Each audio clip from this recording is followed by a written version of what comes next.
Al via la 13ª edizione della manifestazione di Euterpe Mediterraneo in Musica, la rassegna concorso nazionale riservata alle scuole medie a indirizzo musicale. L'evento, nello splendido scenario della Valle dei Templi, vede anche la partecipazione di ben 18 scuole provenienti da tutta la Sicilia e anche da oltre lo Stretto. Questa è la 13ª edizione di questa rassegna concorso.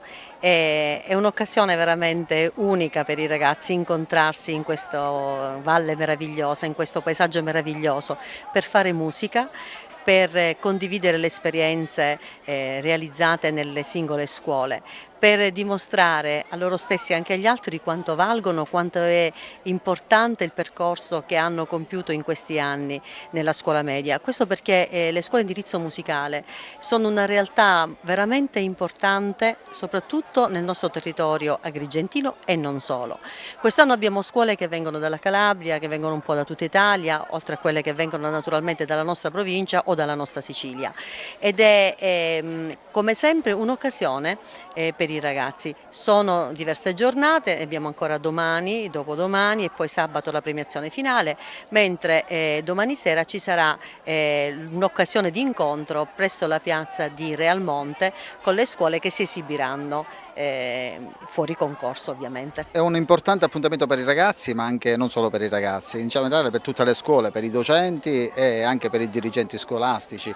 È un appuntamento che culmina a volte quasi sempre con il lavoro di tanti mesi, che viene finalizzato appunto con questa occasione come Euterpe. Il nostro concorso, rassegna concorso, è partito proprio con questo obiettivo, quello di dare la possibilità ai ragazzi di uscire fuori dalla scuola e di confrontarsi anche con le altre scuole e dare la possibilità anche alla commissione, alla giuria, di esprimere un giudizio motivato, perché il nostro concorso non attribuisce dei premi in centesimi o in decimi o comunque numerico.